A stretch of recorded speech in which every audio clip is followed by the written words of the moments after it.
based on how the image or how the message is rendered in the screen and the size of the screen. Next slide, please. So different devices, different rules, of course. As you can see here, we have three examples of the same email in three different devices. I'm not sure what the left one is. The middle one's an iPhone, and the one on the right is probably an older BlackBerry. So basically, you can see what we're dealing with here. So you really want to make sure that you're allowing for these different types of devices and how they're going to render things. Shoot, and then the tweeway for this section. This is sort of my inverted formula here. Sound like Yoda, but mobile email conversion equals encouraging the open and designing for conversion. So, Amy? Awesome information. Thanks, John. Mm-hmm. So now that John's covered how to design for mobile devices, I'm going to talk about how to really get your mobile subscribers to convert on your emails. And some of the stuff I'm going to reiterate a few of the things that John said, but some of it is new and more strategic and tactical than just the design. So when we talk about mobile subscribers are busy, they're on the go, and all subscribers are busy. I know that, but when you're hitting somebody on their mobile phone, you have so much less time to really grab them and hook them in, and like John said, you have less space to work with as well. So a few tips for encouraging the open for mobile devices. The first is just to keep the standard email marketing best practices in mind, and you should keep these again in mind all the time, but they also work for mobile as well. And the first is the send time. I just returned past a deliverability company, just released a study this week, just the other day, that showed mobile subscribers read emails more on the weekends. So really, this is all about your audience, and you need to test and find out what time works best for them. And if you're using Google Analytics, then you can find out who's opening your emails when, then do that and just continue to test and just really send your emails at what time works best for your subscribers. And that also goes with the frequency. If you send your emails too often, people get annoyed and unsubscribe. If you don't send emails often enough, people might forget that they ever opted in the first place, and when they see your email, they could delete, unsubscribe, or report you as spam. So you really need to find a balance with that. And again, those two things are just all about testing and finding what works best for your audience. The from name, again, be consistent. People will open what they recognize. If they don't know who the email is from, they will delete it so fast, you won't even have a chance. And you can also just continue to test the from line and find out what garners the most opens for your audience, as well as the subject line. More testing, find out what works best. Also, make sure your subject line and pre-header work together. Your pre-header should work as a complement to your subject line, and John talked a little bit about this already, but there's a few examples in the screenshot on the right. That's actually my inbox. And the first email is from Swell. Swell's a surf company. I recognize that from name right away. The subject line, they tend to do cuter subject lines, more fun and playful because of their audience base. So the subject line is if looks could kill. So it gets my attention. I don't know what they're talking about, but it's fun. It's catchy. So it has me intrigued. So when I see the pre-header, it's killer new summer shades. So I get now that it's sunglasses. So if I'm interested in sunglasses, it gave me a little bit more information so that I am further enticed to open that email. The next email is from the Warrior Dash, which is a race, a mud run that's going on this weekend. I recognize that from name. The subject line is report for battle, and again, it's happening on Sunday, so it's relevant, it's timely. I know I'm reporting for battle on Sunday morning, and then the pre-header is the battle is on. Below you will find the need to know information. So that tells me that I need to find out that information, then I need to open the email. So that acts as a really good complement to their subject line. And then the last is a JCrew email. And JCrew tends to always have really long subject lines, but I can see they put the most important information up front, that whatever the sale is ends today, and then I see that the sale is 25% or 20% off. And then you can see the pre-header, view this email on a mobile device, which probably should have come after the 20% off and free shipping on women's and kids, which gets truncated again, but that's enough information for me to know it's a sale on women's and kids clothing. So again, I appreciate that they also have a mobile option, but that should have come after the 20% off and free shipping on women's and kids clothing. But at least I can see what the sale is on coupled with the 20%. So they all work very well together. And then two of the most important tips for any email marketer, mobile or not, is to build a relationship with your subscribers and provide them with valuable content. If your subscribers recognize you, recognize your name, they find that your emails regularly provide value to them, then they're going to open your email no matter what, mobile device or not, whether they're busy or not, they're going to want to know what you have to say.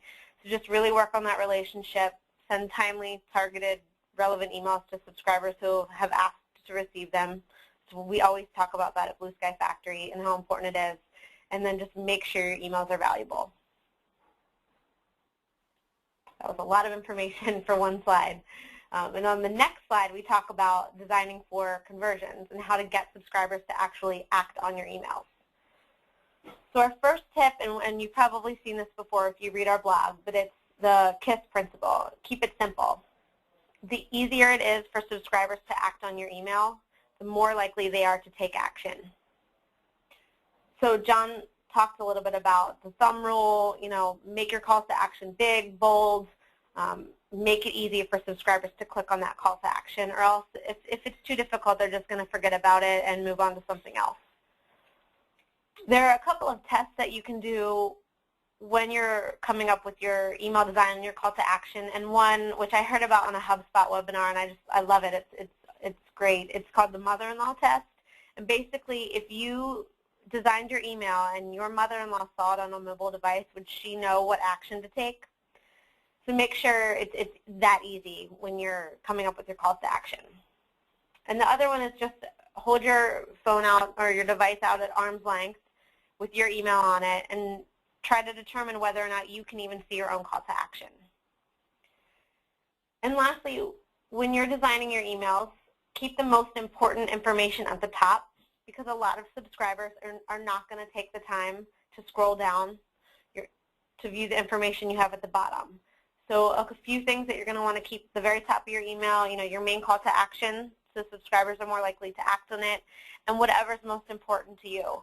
At Blue Sky Factory, we try to keep our share with your network links above the fold and forward to a friend.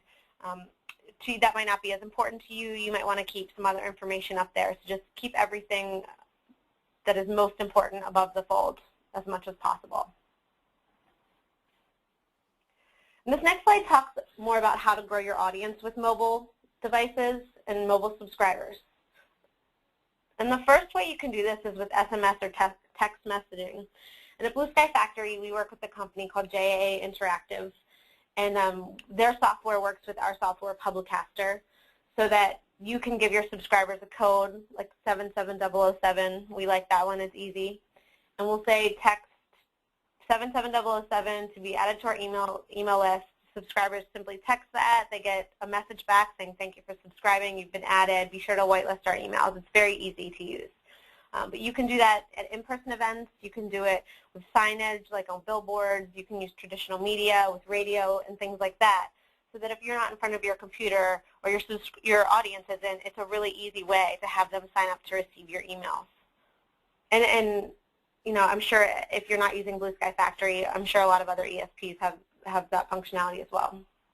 You'll just have to check that out. And then another is using a QR code, and you can see an example to the right. And basically, if you can offer that. They're all over. They're on catalogs now. QR codes, they're on products. They're everywhere. But if you include it and set it up with your email list, you can have subscribers just use their phones with that QR code, and they'll be automatically added to your email list as well for that. Some email service providers also have mobile applications with their app. So our email application, Publicaster, we have an iPhone app for that. So if any of our clients are at a trade show and they meet someone who wants to be added to their list, they can just whip out their phone, open Publicaster and just directly add someone to their list right there. And then lastly, and then we talked a little bit about this before, it's just really optimizing your emails for mobile devices. Sometimes subscriber retention is just as important, if not even more, than gaining new subscribers. So just, always be optimizing for mobile. Keep those mobile subscribers happy. Make sure you have clear contact information, and just make sure, your share links and things are clear, so that if a mobile subscriber forwards your email to a friend, that their friend will be able to easily sign up, and it will be easy for them to see the share links and things like that and your contact information for them. So it's just important to think about little things like that as well. And with that, I was just going to say we're done with the meat of the presentation, so we were just going to wrap it up. Go ahead, John. Yeah. Oh, I was just going to say, and this, just like Amy said, we're going to post this, but just like this webinar, Blue Sky Factory and Wood Street, we do lots of this kind of thing. We write useful stuff all the time, as this slide says. So by all means, check out both our blogs. So you'll see Wood Street's information on the screen now, and I just talked about how do you grow your list using mobile. And Blue Sky Factory actually has a free ebook called 50 Ways to Build Your Email List. And the mobile tips you saw are included, but there's about 43 other tips in there as well. So if you go to blueskyfactory.com/mobile webinar, you can access that now. Or next week when we send out the information, you can go ahead and click through the slides and download it that way. So I just wanted to say thank you, everybody, for attending. You'll see John's and my information on the screen now, as well as our company's information. And we are ready to take some questions. So you all had no idea how good looking we were. Did you? We wish.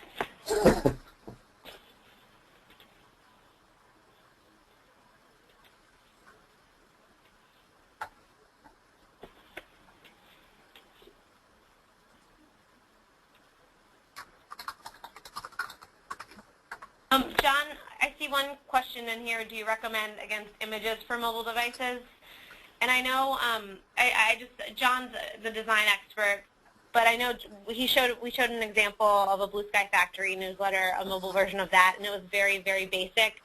And I just want to add, I forgot to add it at the time, that mobile versions can handle more HTML and more design than the straight text version.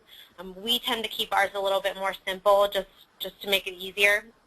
But John, you can probably speak to this a little bit more. Do you recommend against images for mobile devices? I recommend against images whenever there is a better option. For example, CSS. This is an email, and the whole point of the email most of the time is to get people to click and go somewhere else. I would really limit your use of images, and I would try to do as much as you can with CSS because, for example, in a regular email, if you're using Outlook, they're not even going to load. So it's just, generally speaking, it's a good idea to try to figure out ways around using images as much as possible. So the question to ask yourself is it absolutely necessary? Does it add anything, of the utmost importance to the experience, the user experience? I see another question. Should all of my emails have a mobile version? And I think that's where you need to dig down into your analytics and find out whether your subscribers are viewing your emails on mobile. And then ideally, in a perfect world, yes, if your subscribers are on mobile, yes, include a mobile version in your emails. But also, it depends on what devices they're using. A lot of devices, will easily render the HTML, so you might not need a mobile version. So it really depends on your subscribers. And if you have any detailed questions, feel free to hit us up after